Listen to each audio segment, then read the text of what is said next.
যাই একটু মাঠের দিকে একটু দেখে আসি। আমরা বেরিয়েছি দুজনাতে একটু মাঠের দিকে যাব, মাঠে কি কি ফসল আছে সেগুলো দেখতে। আর এখন কিন্তু বিকাল, এখন 4:30 বাজে। আর এত মেঘ হয়েছে যে, আর রামবাবু তো ধান কেটেছে আজকে। রামবাবু যদি বৃষ্টি হয় তাহলে কিন্তু সাড়ে সর্বনাশ হয়ে যাবে। এই যে গরুর খাবার রান্না করছে, চারিতে দিচ্ছে খেতে। রামবাবু মাঠে যাবে না? মাঠে দেবো না, গরুকে খেতে দেবো, যে গরু খাবার জন্য দাপাদাপি করতেছে।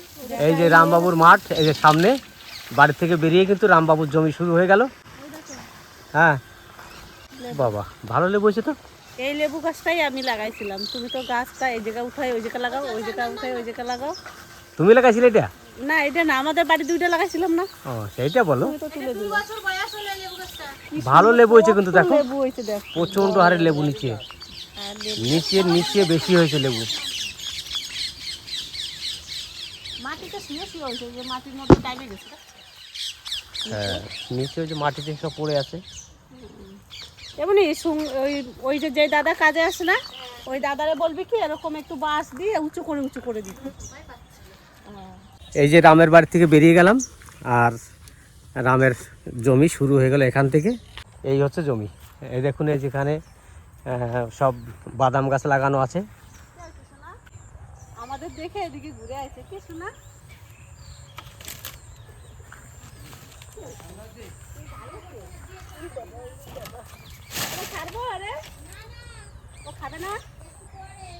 পরে পরে যাওয়ার জন্য খাবার খাওয়ার জন্য অনেক লাফালাফি। এই যে বাদাম গাছ লাগিয়েছে মনে হয় 1-1.5 বিঘেতে লাগিয়েছে।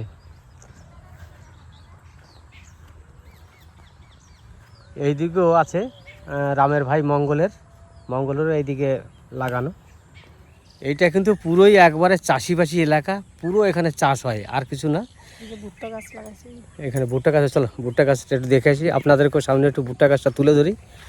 এই হচ্ছে ভুট্টা, প্রতিটা গাছে কিন্তু ভুট্টা আছে।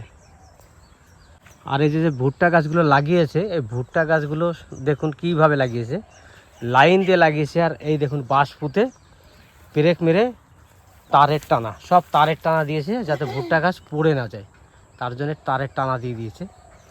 আর এই ভিতর দিয়ে গিয়ে ভুট্টা তুলবে বা অন্য কোনো ফসল হয়তো ছিল।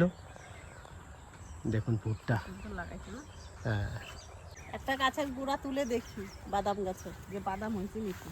তাহলে কর্নারের গাছটা দেখো, এইটা না। হ্যাঁ হ্যাঁ, বালি তো সরালেই হবে, গাছ তুলতে হবে না, বালিটা সরালে হবে। এই যে বেরিয়েছে, এই যে সাইড, হ্যাঁ উঁচু করো, এই যে সামনে সামনে, হ্যাঁ ওই দেখো, এই যে হ্যাঁ কি ভালোই পতি হয়েছে। আমার বাপের বাড়ির ওইখানে ফিশারি আছে না, হ্যাঁ, ওই ফিশারিতে এই বাদাম লাগাইতো। আমরা যেতাম স্নান করতে, আর ওই ফিশারির পাড় দিয়ে লাউ গাছ লাগাতো। স্নান করে আসার সময় লাউ আর এই বাদাম তুলে নিয়ে চলে আসতাম। ভালোই বড় হয়ে গেছে না। আর 1 মাস পরেই তো তুলবে, জ্যৈষ্ঠ মাসে। এটা মানে প্রায় পাইকে গেছে, আর কয়দিন গেলে আর একটু পাকবে। কাঁচা বাদাম বিশাল মিষ্টি লাগে, মিষ্টি মিষ্টি লাগে, খেতেও খুব সুন্দর লাগে। বিশালটা স্বাদ। এই দেখো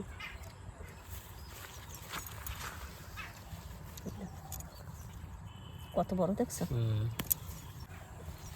আবার লাগাই দিলাম, 2টা বাদাম তুলছি, আমি একটা খাই, এবারে একটা তুমি খাও। বেশ দাও, ছাড়িয়ে দাও আমাকে,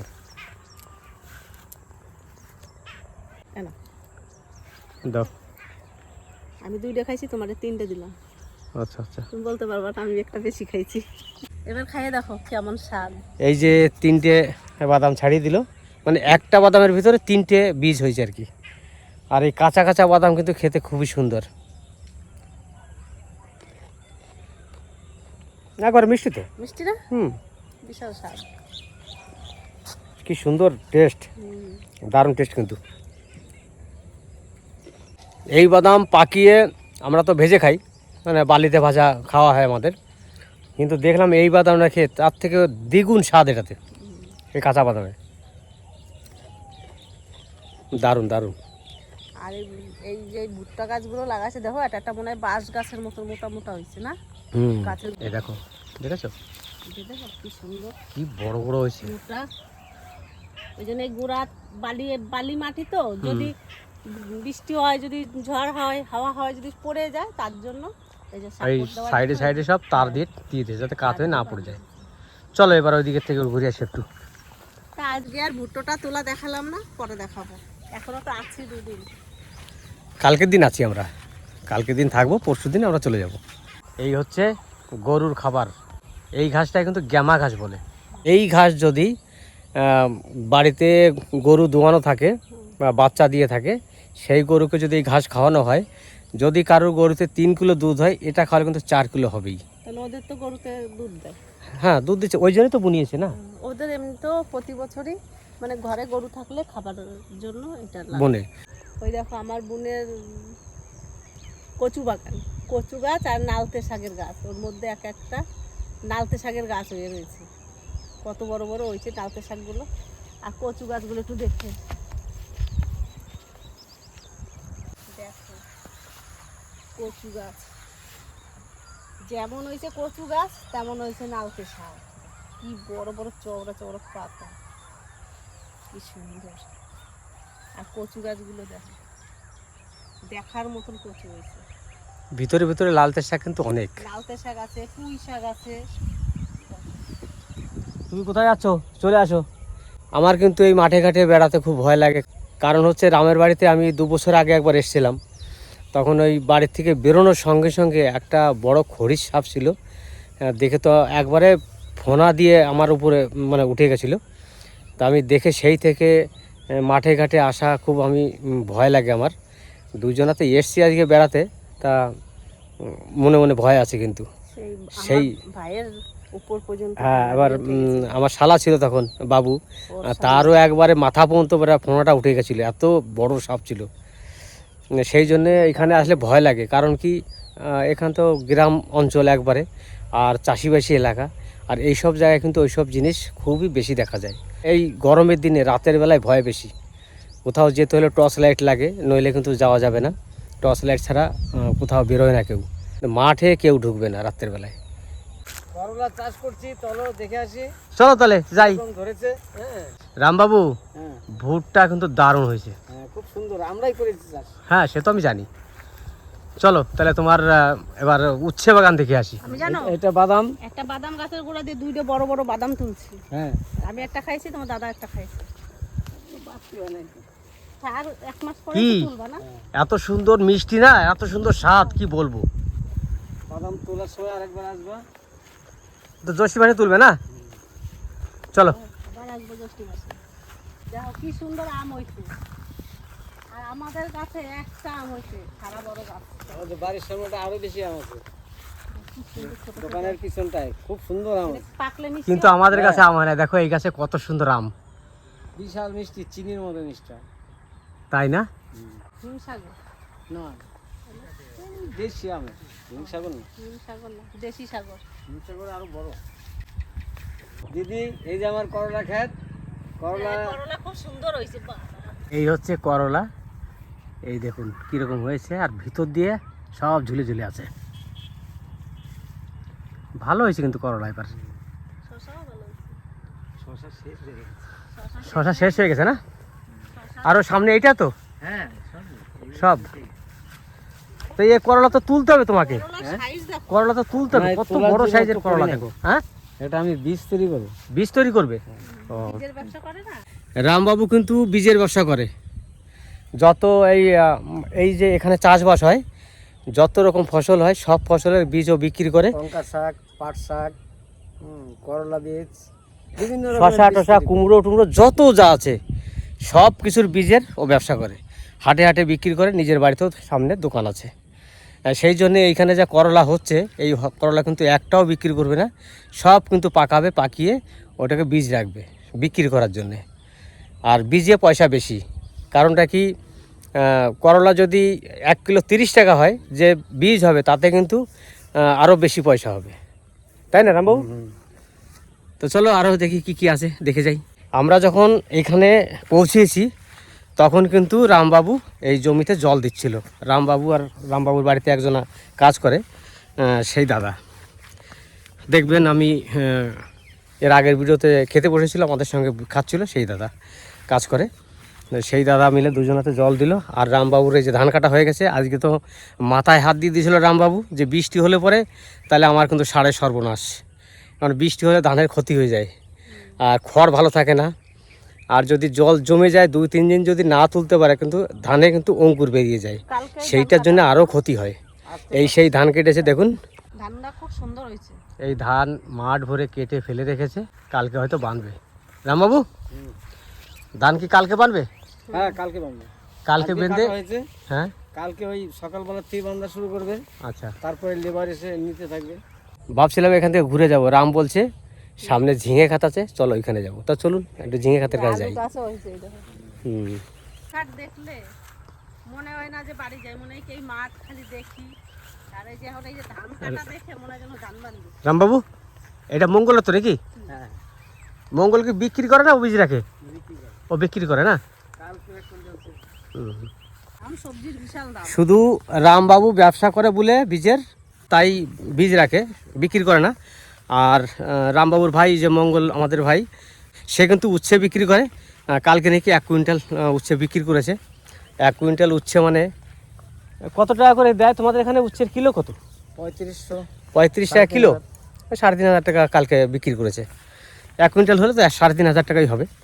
চাষবাস যারা করে তাদের কিন্তু খুব কষ্ট, সকাল থেকে একবার সন্ধ্যা পর্যন্ত কাজ করতে হয় এখানে, সারা দিন এর পিছনেই সময় দিতে হয়, তাইলেই 2 পয়সা আসে। আর ব্যবসা যারা করে তারা তো সুখের পায়রা, তারা সুখে ব্যবসা করে। মাঠে যারা কাজ করে তাদেরই হচ্ছে সব থেকে কষ্ট। চাষিবাসী এলাকা মানুষ দেখবেন তাদের কিন্তু 35-40 বছরেই মনে হয় জানি সে শরীরে একটু বুড়ো বুড়ো ভাব চলে আসে। আর শহর অঞ্চলের লোক দেখবেন 50 বছরেও কিন্তু তাদের কিন্তু গ্ল্যামারটা ভালো থাকে। এই কারণে তারা রোদ্রে যায় না, বসে ব্যবসা করে বা দোকানদারি করে, কেউ কেউ ঘুরে ঘুরে কিছু করে, তার জন্য গ্ল্যামারটা ঠিক থাকে। তো চলুন এবার এখানে চলে এসেছি এক জায়গায়, এটা লঙ্কার ক্ষেত। লঙ্কাগুলো দেখি কেমন হয়েছে, আপনাদের সামনে তুলে ধরি। এই যে লঙ্কা ক্ষেত দেখো কি সুন্দর। লঙ্কা ক্ষেত তো ভালো লঙ্কা গাছ হয়েছে, লঙ্কা গাছগুলো গটের মতন হয়েছে। কিন্তু ফুল চলে এসছে, এবার সব লঙ্কা ধরবে। আস্তে আস্তে চলে আসলাম ঝিঙে বাগানে। এবার ঝিঙে বাগানে কিন্তু জল দিচ্ছে মঙ্গল ভাই, এই যে জল ছেড়ে দিয়েছে, জলে যে সবে শুরু হয়েছে যাওয়া। ও ছোটদা, তোমার ঝিঙে গাছে জল দিচ্ছ? এদিকে আসো দেখো। এই হচ্ছে ঝিঙে, দেখুন কত সুন্দর ঝুলে আছে, লম্বা লম্বা কত। এইটা হচ্ছে মিষ্টি ঝিঙে একবারে, এইগুলোর মধ্যে একটা তিতো ঝিঙে থাকবে না, খুব সুন্দর ঝিঙে এগুলো। এই দেখুন বাঁশের কি করে দিয়েছে, মাচা করে দিয়েছে বাঁশের উপরে দিয়ে সুতো দিয়ে। আর এইদিকেও দেখুন সব ঝিঙে ঝুলে আছে। দেখো মাঠে কি সুন্দর একটা প্যারা গাছ হয়েছে, আর ফুল দেখো, ফুলের থেকে প্যারা এত বড় সাইজ হয়েছে। এই হচ্ছে পেয়ারার ফুল, কি সুন্দর হয়েছে। আর ওই যে জল পড়ছে মেশিনে। আর ওই যে আমার ছোটদা এখন বিকাল হয়ে গেছে, এখনো বাড়ি যায় না, এই যে জল দেবে তারপর বাড়ি যাবে। আর কতক্ষণ লাগবে জল দিতে দাদা? হয়ে গেছে। যারা চাষবাস করে না তাদের আর দিন আর রাত নেই, দিন রাত সত্যি না ভাই? হ্যাঁ বৃষ্টি হলো, রোদের মধ্যে রাত্রেবেলা দুপুরে ধান হ্যাঁ, ধান বাঁধছে, বাঁধতে জাঙ্গে দেওয়া ধান বাঁধে, ভিজে বাঁধতে বাঁধতে সেই ভান্ডার ধান ভিজে গেল। সবাই এলো, ছুটি মা এলো, সবাই এলো, ধরে তাও খাবে। তো জল দিতে 1 ঘন্টা লাগবে নাকি? না না, ওই 10-15 মিনিট দিয়ে হয়ে যায়। ও জল এখন কিছু তো মানে অল্পতে হয়ে যায় না? গেন্দা ফুলগুলো কি সুন্দর ফুটছে। চলে আসলাম গেন্দা ফুলে বাগানে, কি সুন্দর ফুল হয়েছে। এই হচ্ছে গাঁদা ফুলের গাছ, একবার দুইবার আর তুলছি। কিরকম ফুলের কড়ি এসছে, আর ফুলও কিরকম হয়েছে দেখুন। এই গাছটা কেমন দেখে যাও, কেমন লাগছে গাছটা? কড়ি দেখা যাচ্ছে কিন্তু পাতাগুলো ছোট ছোট একবারে। এই যে এই আলাদা কোনো জাত, আন্দোলে এই যে। কোনো রোগ টোগ হয়েছে না, রোগ হলে আবার এত সুন্দর ফুল হবে না। তাহলে দেখুন আমাদের রামবাবু কিন্তু অনেক কিছু চাষ করে, এই ফুলের বাগানটাও চাষ করেছে। তো সত্যি কথা বলতে কি, রামবাবু যে চাষগুলো করে সত্যি খুব ভালো। আর এখানের মাটিগুলো খুব সুন্দর, কারণ কি দামোদরের মাটি তো পলি মাটি একবারে, তার জন্য এখানে ফসলটা খুব ভালো হয়, তাই না রামবাবু?